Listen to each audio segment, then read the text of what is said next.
পাঞ্জাবিকে বাঙালি পড়তে দেখেছেন কখনো? তাহলে বাঙালিরা পাঞ্জাবি পরে কেন? নমস্কার, আমি আরণ্য, আর আজ বলবো কিভাবে পাঞ্জাবি হয়ে উঠল বাঙালির ঐতিহ্যবাহী পোশাক। তাহলে শুরু করা যাক।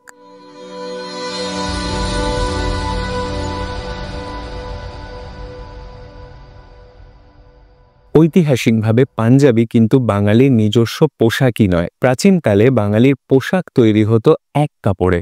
কাপড় কাটা আর সেলাই করার কোনো ধারণাই ছিল না তাদের মধ্যে। সেলাই করা পোশাককে অপবিত্র মনে করা হতো। তাই আজও পুজো, বিয়ে আর অন্যান্য ধর্মীয় আচার অনুষ্ঠানে সেলাইবিহীন কাপড় পরার রীতি দেখা যায়। চাণক্যের অর্থশাস্ত্র থেকে জানা যায় যে মৌর্য যুগে বঙ্গদেশে কার্পাস, শন, পাট আর অতিব গাছের ছাল থেকে তৈরি সুতোয় বোনা হতো সুতির কাপড়। পুরুষরা নিম্নাঙ্গে বিশেষ পদ্ধতিতে এই কাপড় পরতেন, যাকে বলা হতো দুকুল। দুকুল বোনার পরে তাকে বারবার ধুয়ে তাতে সুন্দর স্নিগ্ধ উজ্জ্বল সাদা রং আনা হতো। বারবার ধোয়া বা ধৌত করা হতো বলে এর নাম হয় ধৌতি। এই ধৌতি শব্দটাই সময়ের সঙ্গে লোকমুখে হয়ে ওঠে আজকের ধুতি। পুরুষরা অন্তরীয় হিসেবে নিম্নাঙ্গে দুকুল বা ধৌতি পরলেও ঊর্ধ্বাঙ্গে কিছুই পরতেন না। সামাজিক অনুষ্ঠান বা শীতের মৌসুমে একখণ্ড কাপড় উত্তরীয় হিসেবে নিজের গায়ে জড়িয়ে নিতেন। তারপর একে একে আফগান, পাঠান আর মোগলরা সাম্রাজ্য বিস্তার করতে এদেশে আসতে শুরু করে। তারা যেসব রুক্ষ অঞ্চলের পোশাক নিয়ে এদেশে এসেছিলেন,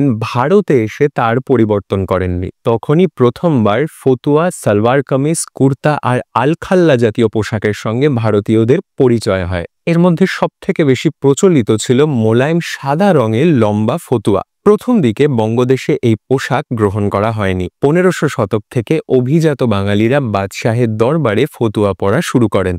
ধীরে ধীরে তা সমাজের বিভিন্ন স্তরের মধ্যে জনপ্রিয় হয়ে ওঠে। উত্তর ভারত থেকে আসা মানুষদের বাঙালিরা একচেটিয়াভাবে পাঞ্জাবি বলতেন, ঠিক যেমন দক্ষিণ ভারতীয়দের একচেটিয়াভাবে মাদ্রাসি বলা হতো সেরকম। তাই এই পোশাক প্রথমে পাঞ্জাবি ফতুয়া নামে প্রচলিত হয়। পরে ফতুয়া শব্দটা লোপ পেয়ে হয়ে ওঠে আজকের পাঞ্জাবি। ভিডিওটা ভালো লাগলে একটা লাইক আর শেয়ার করতে পারেন। যদি কোনো প্রশ্ন আর মন্তব্য থাকে তাহলে নির্দ্বিধায় কমেন্ট করতে পারেন। আর এরকম আরো গল্প জানতে চাইলে সাবস্ক্রাইবও করতে পারেন। দেখা হচ্ছে আগামী পর্বে। আসি।